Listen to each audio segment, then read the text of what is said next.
Baik, Assalamualaikum warahmatullahi wabarakatuh.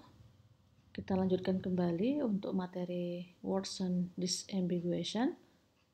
Ada dua jenis untuk penyelesaian WSD, yaitu yang pertama yaitu lexical sample task, yang mana di sini untuk disambiguasi makna katanya hanya dilakukan pada beberapa kata saja, yaitu kata targetnya. Yang mana adalah kelas sense di sini adalah semua sense dari kata target. Jadi hanya beberapa kata dalam suatu kalimat. Misalkan contoh pada suatu kalimat ada terdapat kata bank begitu, maka hanya akan ada disambiguasi untuk satu kata bank gitu ya. Nah, ini yang dikatakan dengan lexical sample task.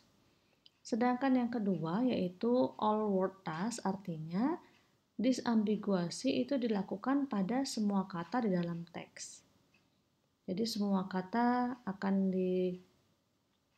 ditentukan, akan ditetapkan sense-nya. Nah, tentunya di sini untuk all word akan sangat sulit ya dibandingkan dengan hanya beberapa kata target, karena tentunya akan sulit untuk melatih classifier bagi semua kata. Nah, selanjutnya kita akan mempelajari beberapa metode untuk menyelesaikan WSD, yaitu yang pertama dengan pembelajaran mesin terawasi atau supervised machine learning. Bahwa untuk metode supervised machine learning ini tentunya kita akan menyiapkan dataset, yaitu dengan data training ya, yang mana sudah ada label dari data tersebut. Kemudian metode berbasis kamus atau thesaurus. Kemudian juga yang ketiga yaitu adalah penyelesaian WSD dengan pembelajaran mesin semi terawasi atau semi supervised machine learning. Nah, di sini perbedaannya dengan supervised machine learning. Untuk semi supervised, data yang disediakan itu adalah lebih sedikit ya. Nah, baik. Selanjutnya kita akan coba membahas WSD dengan pembelajaran mesin terawasi atau supervised machine learning. Adapun yang dibutuhkan adalah sekelompok tag sense. Jadi sekelompok tag dari sense dari suatu kata, kemudian korpus pelatihannya ya. Korpus pelatihan yaitu berisi kata yang sudah dilabel dengan sense yang sesuai. Nah, data inilah yang akan merupakan data trainingnya ya. Kemudian selanjutnya adalah fitur yang diekstrak dari korpus pelatihan, bahwa dalam supervised machine learning, maka di sini harus akan dibutuhkan fitur ya, yang mana fitur tadi akan diekstrak dari korpus pelatihannya. Dan yang keempat tentunya adalah yang dibutuhkan adalah classifier. Nah, selanjutnya tadi yang dibutuhkan adalah pertama adalah sekelompok tag sense ya. Sekelompok tag sense dari suatu kata. Misalkan contohnya seperti ini. Contoh sense kata bus dari WordNet bahasa Inggris. Pada video sebelumnya kita sudah bisa mengetahui untuk mendapatkan sense dari suatu kata pada bahasa Inggris, yaitu dari halaman website WordNet ya. Nah, ini adalah contoh sense kata bus ya, sense kata bus dari WordNet ada sebanyak 8. Jadi ini bus ini memiliki 8 makna, yang mana masing-masingnya berbeda tentunya ya. Nah, artinya di sini kita memiliki 8 kelas. Kita memiliki 8 kelas atau 8 label untuk kata bus. Nah, ini salah ya. Ini maksudnya kata bus ya. Oke, itu. Nah, kemudian data yang dibutuhkan yang kedua tadi, yaitu yang pertama adalah sekelompok taksen ini ya. Ini sekelompok taksense. Kemudian yang kedua adalah pada supervised machine learning akan dibutuhkan yaitu korpus pelatihan. Nah, di sini untuk korpus pelatihan pada lexical sample test, maka contoh korpus yang tersedia adalah, nanti bisa dicari ya di Google, yaitu korpus ini adalah kumpulan data ya, kumpulan data untuk satu tujuan tertentu, yang mana kumpulan data ini bisa digunakan untuk penelitian-penelitian. Nah, contoh misalnya di sini adalah ada korpus line hard serve, yang mana korpus ini berisi 4.000 contoh untuk masing-masing kata line, hard, dan serve. Jadi di korpus ini disediakan 4.000 contoh untuk kata line ya, untuk kata line dengan macam-macam sense-nya. Kemudian juga ada korpus interest terdiri atas 2.369 contoh. Nah, ini untuk lexical sample task, bahwa hanya ada beberapa kata ya yang akan dijadikan sebagai target. Kemudian yang kedua yaitu all word task.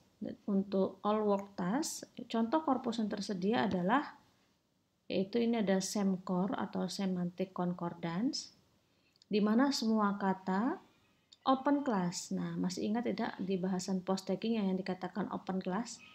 Yaitu open class itu yang kaitannya dengan kata-kata kerja, kata benda, kata sifat gitu ya.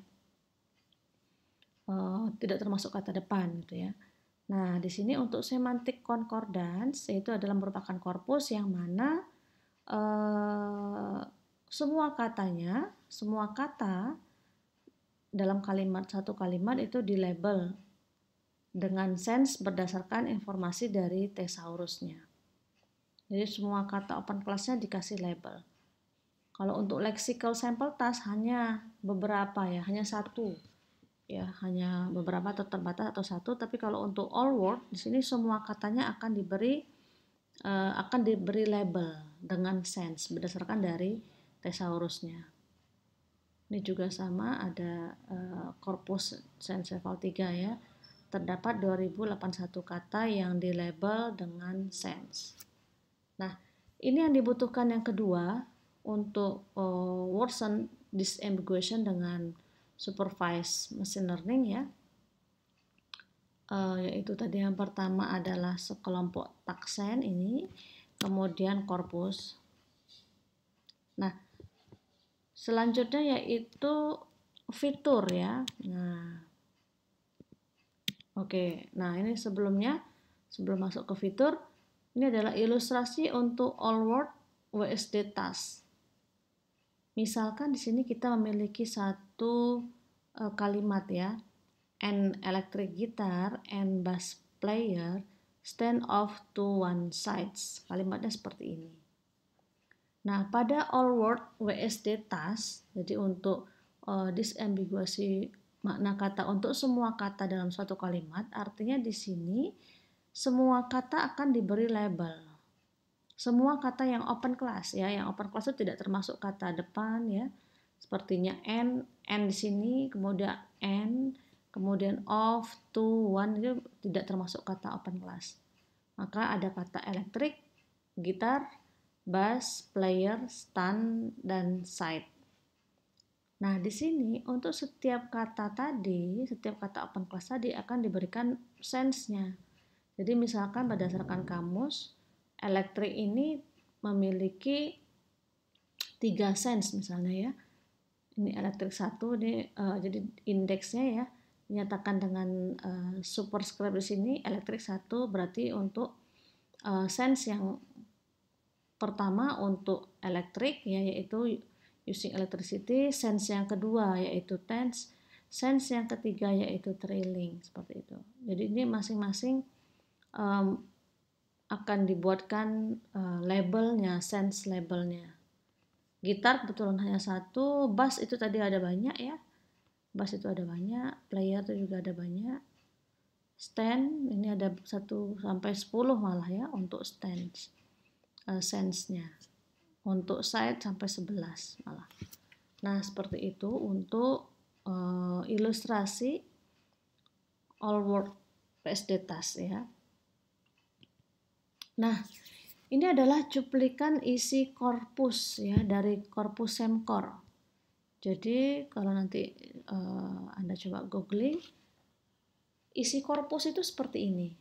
Untuk korpus tadi kalimat dengan yang sudah dilabel ya, yang mana setiap katanya sudah dilabel. Nah, contohnya seperti ini. Di sini ada he, ini ya he, ada recognize, ini adalah katanya.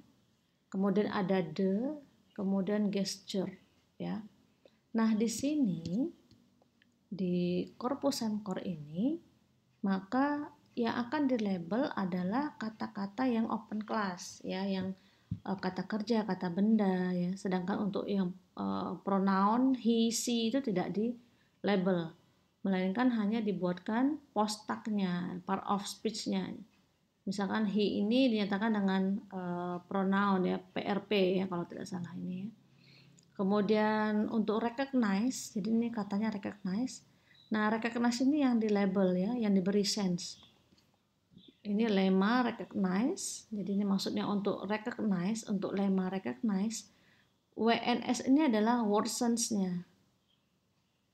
Jadi pada kalimat ini, word sense untuk recognize itu adalah di nomor 4, ya, di indeks nomor 4.